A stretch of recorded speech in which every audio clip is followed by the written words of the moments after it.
Welcome to episode 52 of the Selling Your Screenplay podcast. I'm Ashley Scott Myers, screenwriter and blogger over at sellingyourscreenplay.com.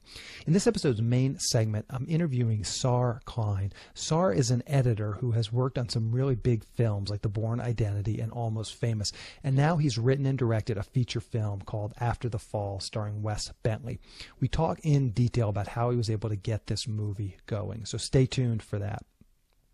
If you find this episode valuable, please help me out by giving me a review in iTunes or leaving a comment on YouTube or retweeting the podcast on Twitter or liking it on Facebook. These social media shares really do help spread the word about the podcast. I'd like to thank over on YouTube. There were a bunch of really nice comments. Thank you, Stanford Crane, Ginger Shine, who left me some nice comments on episode 50. And thank you, Rodney92, Amy Brown, and Rick Harden, who left me nice comments on episode 49. Thank you guys for those. I always look at these comments, so if you have a question or comment about this episode, please don't hesitate to leave it over on YouTube. YouTube has a nice commenting system. It's easy for me to look at the comments and then respond to the ones that I haven't responded to yet. So if you have questions, comments, please don't hesitate to just give that a quick look. A couple of quick notes. Any websites or links that I mention in the podcast can be found on my blog in the show notes. I also publish a transcript with every episode in case you'd rather read the show or look at something later on. You can find all the podcast show notes at www.sellingyourscreenplay.com/podcasts, and then just look for episode number 52. Also, if you want my free guide, How to Sell a Screenplay in 5 Weeks, you can pick that up by going to sellingyourscreenplay.com/guide. It's completely free. You just put in your email address and I'll send you a new lesson once per week for 5 weeks, along with a bunch of bonus lessons. I teach the whole process of how to sell your screenplay in that guide, how to write a professional logline and query letter, how to find agents, managers, and producers who are looking for material. It really is everything you need to know to sell your screenplay. Just go to sellingyourscreenplay.com/guide. A quick few words about what I'm working on. I figured since we're just about at the end of the year, I would give a quick recap of where my various projects are. So late last year, I sold a film noir thriller script to a producer in Florida. I did mention this on the podcast, so just go back and look in the November episode from last year. The producer was never quite happy with the script, so it's been languishing around for the last 12 months. I did a rewrite, which he didn't really like. I emailed him a couple of weeks ago and asked what was going on, and he said he had just hired a new writer. So I still have some hope that this might actually see the light of day. Obviously, I'm skeptical that the new writer will do a very good job, but you never know. This is the one spec script that I sold that hasn't been produced. With independent films, it's very unusual to sell a script to a producer unless he's sure he's going to make it. If they're not absolutely sure they're going to make it, they'll just option it while they try and get the details worked out. For whatever reason, he just bought it. I'm not very confident that this project will ever actually get made, but as long as he's still working on it, it's got a chance. So we'll just see.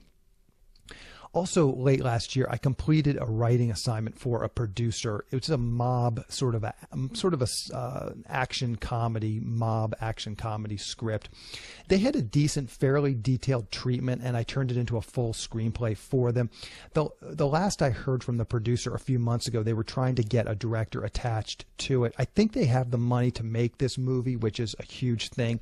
It's just a matter if they can get elements that they like attached to it. So I have my fingers crossed on that one.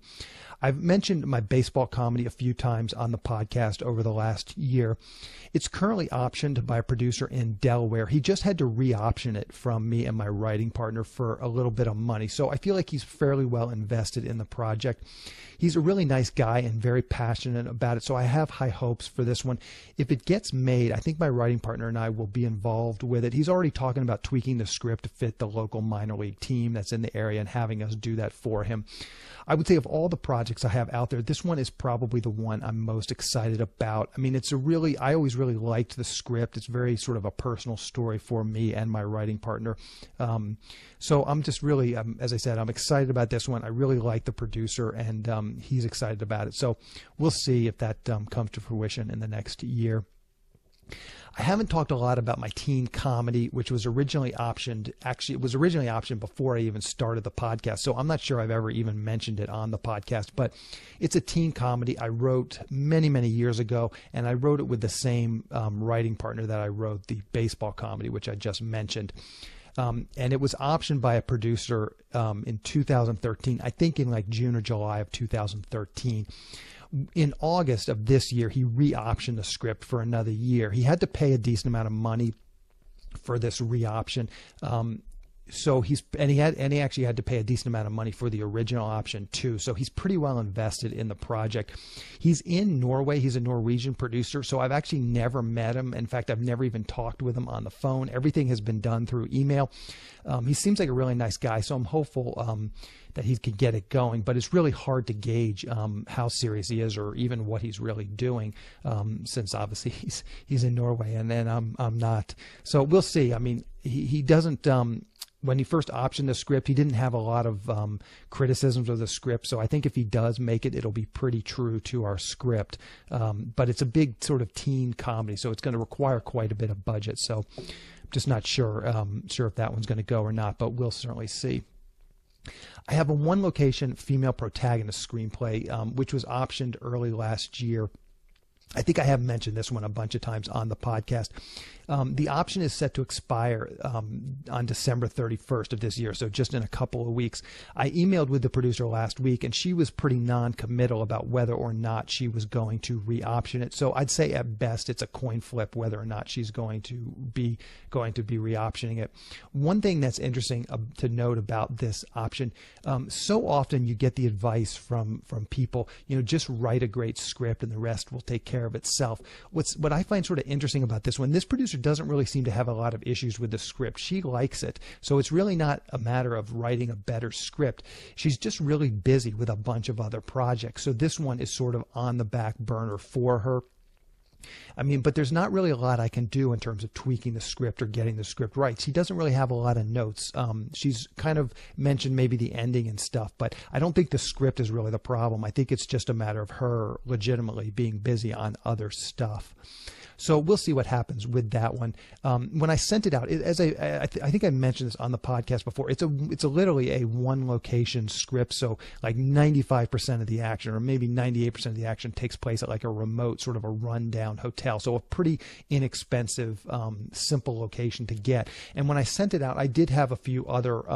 They were, I would say, loose, but I did have a few other producers interested in this. So I've saved those emails, and I will send out. If the option does not get picked back up, I will start to pursue some of those other producers. So, whether those come through, who knows? But I do at least have a little bit of interest if this does not pan out with this one producer that I'm working at. Late last year, I optioned a sci-fi thriller script to a producer here in Los Angeles. Again, I think I mentioned this one on the podcast. He worked hard on it for about 9 months, but ultimately couldn't get it going. So that option has fallen through, and I have the rights back on that. I also optioned to the same producer my single location horror thriller script. It's another script I mentioned. I completed that one last maybe March. Maybe February, March, sometime in there. And I mentioned that one on the podcast as well. He liked it. I did option it to him. He basically had an actor and a director interested in the project. They read it and they liked it, and they were kind of just seeing if they could collaborate on it. But that lead basically evaporated, and he hasn't really done much with the script since then, which is fine. I mean, that was basically sort of the understanding. He said, I've got this one lead and he'll pursue it. And he did pursue it, did not pan out. So I expect that that option expires in just a few days, and I don't expect that he will renew it. So I'll be sending that one out again as well. A few months ago, I talked about a producer who optioned my noir thriller, kind of a noir crime thriller, and how I was having some issues with the rewrite with him. I haven't heard anything out of him in the last month or so. We had a nice talk the last time we talked, just about some sort of future projects and really exactly what he wanted to do. So that's all good. I mean, he's got the script locked up, I think, for another 14 or so months. So that'll be all of 2015. He'll have the script. I don't think he ever really had a version of the script that he was really happy with. So I'm not sure he's going to do a lot with it, but we'll see. And I should probably send him an email here and just kind of see what he's doing and see what he's up to. I think that's pretty much all the projects that I currently have in active development. Hopefully some of these things will start to click in the new year. In the meantime, I'll hopefully get a bunch more scripts into the mix as some of these fall out. As I said, I got a bunch more scripts that are already written. I can start to send those out, and I'm always writing new stuff as well. So I'll be sending out, hopefully completing, writing, finishing new stuff, and sending that stuff out, and just hopefully get more balls in the air. As you can see, it takes a lot of options. You've got to have a lot of things going for one of these things to actually hit. So that's what I really recommend to everybody. If you get something optioned, you get 1 or 2 scripts optioned, that's great, and it's exciting, and it's a great feeling. But there's a high probability that those options won't go through. So you've got to just keep writing new stuff, keep marketing your scripts, and keep getting more options. So now let's get into the main segment. Today I'm talking with writer-director Saar Klein. Here is the interview. Welcome, Saar, to the Selling Your Screenplay podcast. I really appreciate you coming on the show with me today. Thanks a lot. It's great to be on it. So to start out, I wonder if you can give us a quick overview of your career and kind of how you got into the entertainment industry and eventually got to the point where you're writing and directing feature films. Yeah, basically, I studied, went to Vassar College back on the East Coast and studied psychology, but I had a passion for film. Freshman year there, I started watching Italian films and, just learning about film, cinema history, and just knew that I wanted to be a part of that world, but I didn't know how. So when I graduated, I just I started working in Poughkeepsie just for a guy that used to rent out or give out the cameras at the film school at Vassar. You check in equipment with him and check out equipment with him. When I graduated, he gave me a job just being his boom guy and his editor, doing little news stories and industrials about, local businesses, real sort of low-end kind of stuff. But that kind of got me going, and from that I realized at a certain point I had to make my way to Los Angeles and get some work, because at the time New York was kind of dead, and worked my way up the ladder, kind of first doing some PA work, and eventually got in an editing room through a friend of my mom's, believe it or not, who said that she knew her friend's son is a big editor, and of course I took that, with a grain of salt. Turned out that he was a pretty big editor. His name was Joe Hutching, and he worked for Oliver Stone, and he was cutting the doors at the time. That was in over there, and so I just started working from, sort of a coffee boy apprentice, worked my way up the ladder, until at a certain point I became an editor. It took a while, and for a while I actually kind of stopped because I think the process was so long, and I started writing a little bit. But then with the digital revolution, that really kind of helped me get ahead pretty quickly and get into an editor position.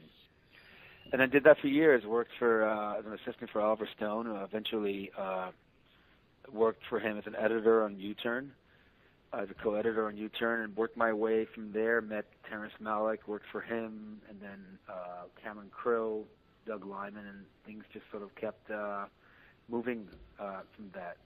I always had an aspiration. I always wrote and had an aspiration to direct. It just took a very long time to actually get it done, to get serious and focused enough about it, and to get the thing off the ground. Yeah. So let's talk about that transition then from, I was curious just looking at your IMDb resume, let's talk about the transition from an editor to a writer-director. How did that happen? Just what was sort of the logistics of getting yourself in that position where someone said, okay, we're going to let you write and direct this movie? Well, this is the thing about it. Nobody's going to let you do anything. So I just sort of did it. I started writing. I just worked on a script and worked on it for a very, very long time, and then went around and tried to find producers, and the process took a very long time. It took over 5 years, including a lot of rewrites. And along the way, I sort of learned some things, and I think that the thing about it was a certain commitment after a couple of years where I said I'm just not going to back down regardless of what happens, because you hear about these films that, Little Miss Sunshine or whatever, that took 7 or 8 years in the making. You always think about the ones you don't hear about, where the director is still working on them 15 years later. But that's always the fear. For me, because I had a certain history or reputation in the industry and succeeded, at least on the editorial front, I hit a certain point where I talked about it for so much and, told everybody I'm making a film and it's going to happen and all that, I kind of came to the point of no return, but I think I would have been so humiliated to back out of this thing. But it was a real struggle to just convince people that, you know, to give you money, basically. But I wasn't hired because this was all, you know, kind of something that I did on my own and pushed by myself. And so let's talk about that for a minute, because I think that would be interesting to a lot of screenwriters. So you're literally a guy, you've got a script, and, you know, obviously as a professional editor, you've got a context. So you just, when you meet a producer, you just are like, hey, I've got this script, would you read it? How did that sort of go down? And maybe you can just talk about that process for the years you were doing it. Very interesting process, because I worked on films like The Bourne Identity and some studio films, and so I was incredibly well connected, because the relationship you have with producers and some studio executives is very tight. I mean, you really, you build strong sort of relationships with these people, because you're working on high pressure situations, on films where there's a lot riding the line. And I did. I sent everybody the script, and everybody was like, great, yeah, sure, I'll read it. But what I learned a couple of years later from, it's a funny story, there was an agent that, you know, called me up, and I thought, oh, finally he's interested in my work. And he, in the job, he said, hey, I'm calling you because my fiancé just did a film, and you know, the edit is not great. Would you take a look at it? So he was actually not calling me about my project, and it was my agency at the time. And I said, listen, sure, I'll help you, but scratch my back a little bit. Tell me what's going on here. Well, what am I doing wrong? And basically what he told me was that I'm taking scripts for a relatively small film to these huge producers, and it's just never going to happen with them.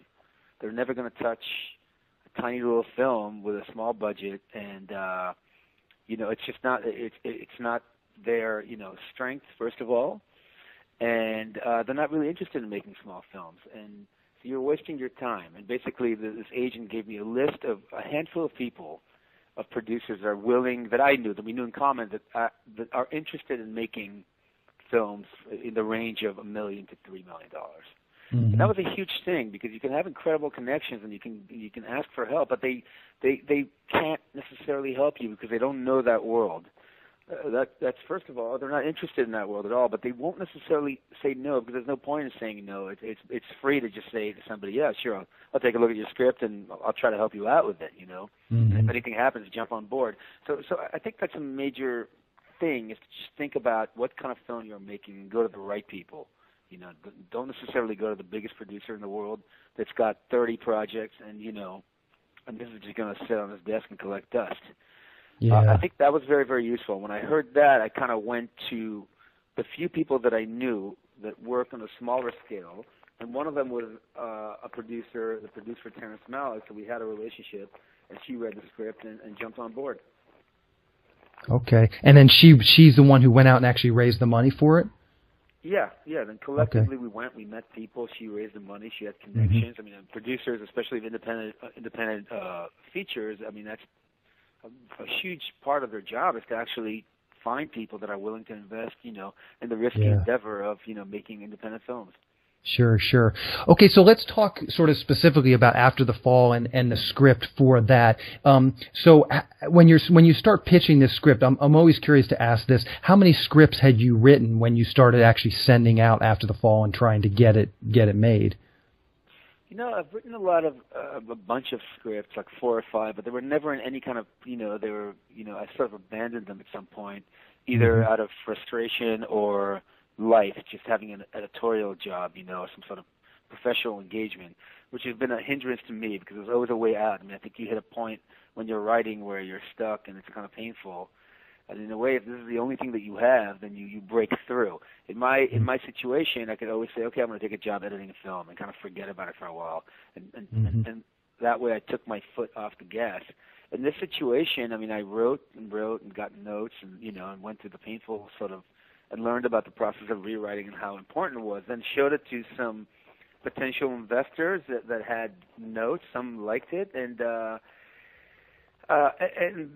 process just sort of went on for a while. And then when we thought we were going to go, the financial crisis hit, and suddenly all this money dried up. And then you start second guessing yourself. Is it the script? You know, it's bad. Maybe that's what's happening. Maybe I need to change that. And you start making some weird decisions. And hopefully, before you start shooting, you kind of come to your senses and return to some of the core ideas that you had that were important to you. Yeah. So where did this story sort of come from? I noticed on IMDb it's listed as being co-written with Joe Conway. Where did the original kernel of story come from, and what was your relationship with him? Okay, so the original story came from conversations I had with Terrence Malick when I was working on The New World. We just had sort of philosophical conversations about morality, about, but basically about Raskolnikov, Crime and Punishment, the Dostoevsky book, and about this whole concept of committing crimes and getting away with them, or or living with that the pain or the scarring of what you've done in the past. And the conversations initially were very, very general and philosophical. And then kind of discussed the idea of a robbery, of that kind of situation. And that sort of developed into a script. I got together with Joe Conway, and we just started brainstorming and writing some ideas down. And we started the writing process, and we just sort of bounced back and forth. We didn't sit in a room together. I think we outlined together, and after that, he would do a pass and send it back, and I'd do a pass, and we just sort of hot potato it for a while until we got to a certain point where we were happy with it. And then after that, a lot more time passed, to be honest with you. Mm-hmm. And he went on and did some other jobs, and I sort of continued to work on it because, the situation changed. I had a table read, for example, and that was a huge deal for me, having a table read, and when I realized what was working and what was not working, and that led to a major rewrite. And then I was at a certain place. I had another table read with great actors where I thought it was kind of working, and then one interesting thing that I think would be interesting for any writer to know about, what really created the last but very important rewrite for me was when I hit a situation where we had the script, we felt pretty good about it, but the money wasn't there yet, and I just decided to my co-producer Attila, Ujer, hard to pronounce, but anyway, he said, why don't you just go out and start location scouting, because we're kind of stuck right now, and find out where you want to shoot this thing, because as you know, you're basically limited as an indie filmmaker or even a bigger filmmaker to shooting in places with some sort of tax rebate. Mm-hmm. So I looked at New Mexico. The idea was to fly to New Mexico, drive around, fly to New York, from there go to North Carolina, and then Louisiana. And when I went to New Mexico and drove around, it just resonated with me. The whole story kind of made sense. And I started seeing locations and getting involved in situations where what it did is it inspired me to go back in and change the script according to the locations and what I felt in New Mexico, in Albuquerque. And that became, actually, I think, in a strange way, the most important rewrite that I did. Because instead of inventing situations or, I could just create what was real or just kind of exploit what was around me for my final rewrite. Mm-hmm. So I'm curious, what is your next project? What are you starting to do now as this one is completed, or do you have another script you're out there trying to get made?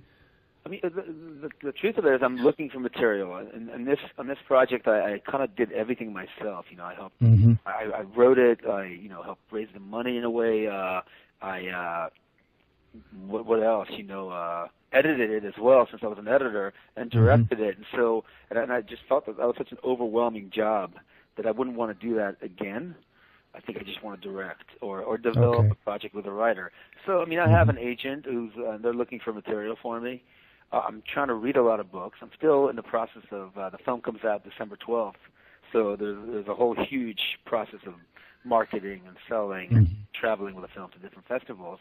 So that's engaged so much of my time, and at the same time I'm actually working. So as an editor, that it's just taken up so much of my time that I'm really excited to get into a new thing, but I'd love to do it in a different way. I'd love to find a script that is some form of shape that I'd like to work with writers that have good material and not start at zero, but start at 50 and take it deep. I think that, I think just writing a script is such a difficult and monumental task and then directing is the same thing, that I really don't feel like I need to do all of those things, the directing part and working with writers to develop a script. And so I'm developing a couple of things with some writers. I'm reading a lot, and I'm looking for stuff. So, I'm in the research and the research phase of the process. But Yeah. I'm excited to do another one. Sure. Do you get a sense, I mean, it sounds like now you have an agent as a director. Do you get a sense that this film, it did kind of level up your career, and now, more opportunities are presenting themselves as a director since you've got one under your belt? I'm not really sure about that yet. I think they tell you it's an easier sell once you've done a feature. That's to be seen, Mm-hmm. I'm not, because once you have something, there's proof, there's reality, And Yeah. I think there is, in my mind, there's some sort of appeal in Hollywood, especially for the unknown, for the guy that came out of nowhere and, did his first thing. Mm-hmm. And once you have sort of I guess what you call in politics, a voting history or something, that maybe limits the type of things that you can do. But I hope that what everybody says, which is the first one is the hardest, and then it's easier to do the second one. I hope that that's true, but I don't know the answer to that yet. Yeah, sure. So let's just quickly recap. How can people see After the Fall? Maybe tell us about the release date. Is it going to be in theaters, video on demand? What's the best way for people to see it if they want to check it out? It's After the Fall, which, by the way, stars Wes Bentley and Jason Isaacs and Vanessa Shaw and Haley Bennett. Mm-hmm. Really great cast. It's going to be released in a theater in New York, which is called the Village Cinema on 12th Street, starting December 12th. But at the same day, it will go on VOD. It will go on iTunes and all your, on iTunes, cable, VOD on December 12th. Amazon probably as well. So whichever way you buy your content online, it will be available December 12th. Perfect. And December 19th, for those who live in LA, I'll be opening at the Arena Theater, which is in Hollywood, for a week only on the 19th, starting on the 19th. And maybe you can just give us a quick, tell us how people can maybe follow what you're doing. If you have a Twitter handle, tell us that. If you have an email address or a blog, maybe you can mention that. I don't have anything like that. I mean, there is a Facebook page for the film. Okay. We'll have information. It's After the Fall. I don't know. I'll get that. I'll track that down and I'll link to it in the show notes. Otherwise, I'm savvy when it comes to social media, to be honest with you. Okay, no problem. The editors are. But yeah, I'd love for people to see the film and see what they think of the writing and the execution. Perfect. I will link to the trailer and I'll link to the Facebook page in the show notes so people can find that. Saar, you've been very generous with your time. I really appreciate you coming on the show. Thank you very much. Thanks for having me. Thank you. Just a quick plug for my email and fax blast query service. All the options, the sale, and the writing assignment that I mentioned earlier in the podcast were a direct result of my own email and fax blast service. And I offered this service to members of SYS Select.